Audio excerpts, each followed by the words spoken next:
Hey guys, how's it going? So it's been a little bit over a year since I've got my Rivian R1S, and I have put on a little bit over 7,700 miles. So I thought I would do a follow-up video for you guys, talk about the good, the bad, and everything in between. I just want to start off by saying that this is my personal vehicle that I have purchased with my own money. I'm really lucky because I had this pre-ordered so early that they honored the pre-order price. So if you were to buy this now, it's going to be a little bit more expensive. So these are all my thoughts and my personal experience as a consumer with the R1S. So let's talk about some of the exterior changes that I made. I did do a ceramic coating as well as a PPF wrap. I also did chrome delete. I changed the emblems, and I also added tint. I have a lot of things I want to say, and it's going to be really hard with all these planes. So let's take it inside and let's talk a little bit more. Okay, so now that we're inside, let's talk about it. A lot of people are like, well, what do you need all that space for? Like, do you have kids? No, it's just for me. I actually have no intentions of ever having children. I don't even really like children. But when my niece came to visit and when my family comes to visit, throw in a car seat, put the back seat all the way up. This does have 7 seats, and I have space for everyone. So this has seats when I need it, and when I don't need them, it has space for all of my stuff. So let's talk about the pros. The pros of having an electric vehicle or a vehicle of this type nowadays is you can have over-the-air software updates which instantly make your car or your vehicle better. The original software when I got this was good, but since then it has only gotten better. There are now, easy access swipes where I can just swipe and control all of my features.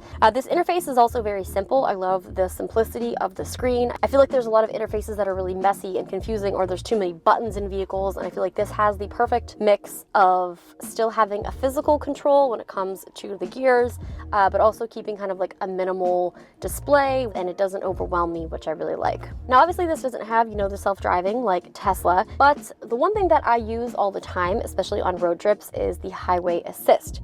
It's able to keep you in the lanes. It's able to keep you at a certain distance from the car in front of you with the cruise control. So that has been such a game changer. And who knows if software updates in the future are going to allow for it to do lane change. But in the meantime, I am able to, stay in the lane with highway assist. It does make it kind of a game changer for road trips. So another pro that I like is they make it very easy to plan a trip.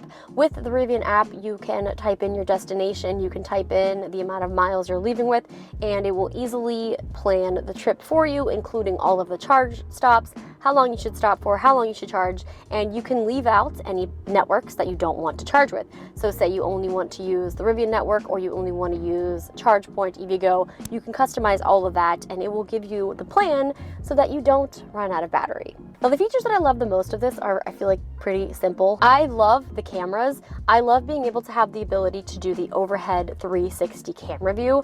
I use it for parking all the time. I love having a front camera and obviously a back camera. Now, the gear guard in this vehicle is also something that I like to have. You can turn it on, and if it senses motion around your car, it will record clips, which you then can review in your vehicle, not on your phone. And this also does have drive cam, where you can plug in an external device and you can record, anything that happens while you're driving. I do feel like the gear guard as well as the drive cam can use some type of upgrade and improvement. You aren't able to access it from your phone, so it has to be, when you're in your car. I personally use the Ring external camera because I want to access a live view if I'm away from it. It does have, a front as well as a back camera, and you can pay, I think, a small subscription. It's like $6 a month or something like that. I'm not even sure. And I can access and see my vehicle in real time from my phone. So personally, that's what I use. I think Rivian could use some upgrades when it comes to their security and their gear guard, but I'm sure that's to come. One of the good things about EV Life is your software updates. With one simple update, I can have all new features. I can basically have like a whole new car, which is kind of crazy. My favorite thing that they did was they had a Halloween update. It not only changed the unlocking sound, it added like witches and zombies as the pedestrians. It was so cool. They didn't do a Christmas update, which was very disappointing, but that type of technology is just so crazy to me. And speaking of software updates, one update actually gave the rear screen basically a whole makeover, where now you can do all types of adjusting if you're a passenger in the back, whereas before you couldn't really do anything. And even I think they had trouble like turning on the air. But now with one update, the rear screen is a lot more practical and has way more functions than before. Also in the back, it's nice to have a power outlet as well as a built-in air compressor. Having the built-in air compressor is such a game changer. I love it. let's talk about some of the cons. I'm sitting in here, I don't have the air on. I do have my cool seat on low, just or else I would be melting. It would get very, very hot in here. It's only 73 degrees out, but having this huge, you know, sunroof and all these windows, it got pretty hot. So I did do tint on the glass. Oh, that's hot. How would I touch that? Another con is in between this seat is basically a black hole of death. I have dropped so many things that have never to be seen again. I've retrieved some things, but there are some things that are just not retrievable. Another con for me is sometimes there's a little bit of lag between using my phone or my key to try to unlock the car. I feel like maybe that's like an EV thing, but I feel like it should or could be faster. Like I'll be standing there and I'm like, hey, are you gonna connect? Are you gonna open? Like, what's up? Another small con is I never realized this until one of my friends was like, yeah, the Rivian's kind of loud on the highway. And I was like, kind of loud on the highway, is it? And then I really couldn't unhear that it was, in fact, kind of loud on the highway. I asked you guys if you had any questions for me, and you actually had a lot of questions. So let's get to those now. The first question is, how has it held up since you've gotten it? Any major repair issues? 100% perfectly fine since I've gotten it. I've had no major issues. I feel like I'm either really lucky or it's just built really, really well. Spare tire. Now, it does not come with a spare tire, and in order to get one, you have to, you know, contact them. So I did that. They came out, they installed it for me. Now, this isn't a full-size tire. This is, in fact, a small spare tire. Honestly, wouldn't even be sure how to even use it or put it on if I had to, but I would figure it out. I have to double check, but it cost me this much money, so not a cheap endeavor. But for a peace of mind, I just got it just to have. Help debunk charging myths. Coming from a gas vehicle, obviously I was terrified for charging. Now, this is the large battery pack, so it gets around 303 miles with all purpose, or in conserve mode at 100%, I can get like 338 miles. The thing about California is it is very electric vehicle friendly, and I wasn't really worried, and I did obviously buy the charger to install at my home. I ended up not installing that because where I live, there was already a charger there. It was just a Tesla one that I am able to use, but instead of me paying for just the electricity that I'm using, I am paying the Tesla fee. So this is set at 30 cents per kilowatt hour. I would say on average, it costs me $20 to charge my car. If I were to install my Rivian charger, it then would be based off of the electricity prices, where if you charge your car at off-peak hours, you're going to be paying a lesser fee. There's so many different ways that you can charge your car, and there's so many different variables when it comes to pricing. Now, I've done 2 big road trips and a lot of small road trips. I've done Los Angeles to Salt Lake and back. I've done Los Angeles to Arizona, all throughout Arizona and back. I've done Vegas, Joshua Tree, you know, small trips here and there. Was I worried? Yeah. Did it always work out? It did. Now, the one thing about the Rivian is I do have other options. So when I went to an Airbnb in Big Bear, I used my 240 charging cable that came with the Rivian, plugged it into the 240, and was able to charge my car that way. Now, Tesla opening up their superchargers to Rivian and Ford and others is huge because the Tesla supercharging network is unmatched. The problem with that is Rivian has their charge port in the left front.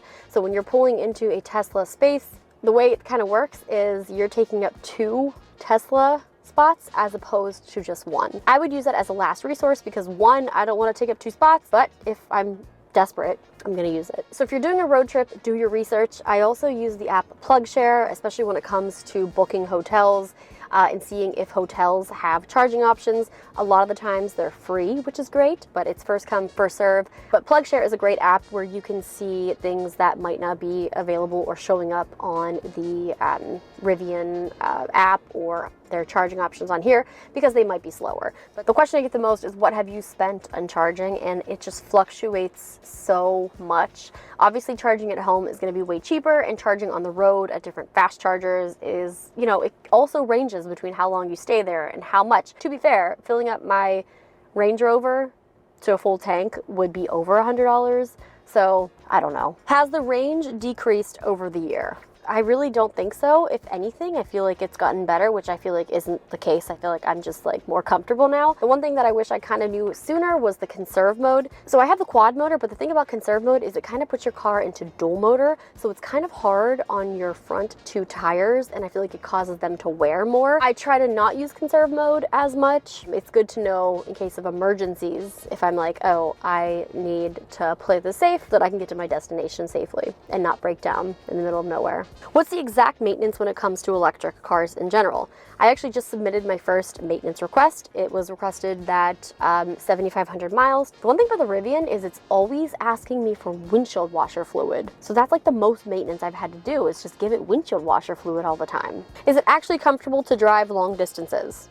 I've been very, very comfortable in my Rivian. I mean, I've driven 800 miles one way, another 800 miles. I've driven 10 hours the other day to Arizona, 14 hours back, whatever. I don't know why it took me so long. Very comfortable. The furthest I drove the first time was 750 miles to Salt Lake. I posted this I think in my last vlog, from Los Angeles to Flagstaff, and I think it took me 8 or 9 hours. That's with like charging and stopping and, you know, eating. Scheduling maintenance. I did just schedule my first maintenance, and it's 3 months out. Nothing is wrong with my vehicle. It's just the routine maintenance for 7,500 miles. I'm not really in a hurry, so we'll see what happens. How long does the battery last during winter? You're from Canada, that's why I'm wondering. So I live in LA. I don't really have cold winters, so I'm not the right person to ask. But I will say the one thing that I have noticed is the phantom drain with the R1S is a little bit more than I expected. So phantom drain is basically like the battery depleting when it's just sitting there not being used. Obviously having gear guard on, that's gonna use, you know, a decent amount of battery. I don't have an exact number. If my car is sitting in the garage for a little bit and I notice it kind of dropping a percentage here and there, maybe every day, maybe every other day, it adds up. I didn't really answer your question, but I can't really say how the Rivian battery is in the cold because I am in sunny Los Angeles. Is my range anxiety less now? My range anxiety is definitely less. I've learned to trust in the process, and honestly, a lot of the times I get to the destination with more miles than it said I would. When I go back to a gasoline vehicle, I think I will always have an electric vehicle. If I have another gas vehicle, maybe, but I think that I will always own an electric vehicle. The one thing I do wish that this had was the ability to detect when a red light turns green or green to red, you know what I mean? Like that type of thing. The Teslas have that, and I think that's really nice. So that would be a cool feature that I would like for the future. Another thing I forgot to mention that I really like is I like having the air suspension. I like being able to put my car in kneel mode or in standard, and I like being able to, you know, raise and lower it. The new R2s aren't going to have the air suspension, also what's making them a little bit more affordable, but I love my air suspension. I'm an air suspension girly until I die. I don't know. Also, somebody asked me if I miss Apple CarPlay, and actually, I don't know how to say this nicely, but I hate Apple CarPlay. I like that I can have my phone connected to Bluetooth. If somebody calls me, it can still be taken through the Rivian. Who's calling me? I can just connect to Spotify, play my music. I have never been a fan of Apple CarPlay. I don't like it. I feel like this was a really long video and I apologize, but I hope I was able to answer any questions that you guys have. If you do have any more that I wasn't able to get to, leave them in the comment section. I'm happy to do a little follow-up. But yeah, overall, I love my Rivian. I would 100% buy another one. And, you know, I'm looking forward to all of the future upgrades and updates and things that might come. Anyway, guys, thank you so much for watching. I will see you again soon. Bye.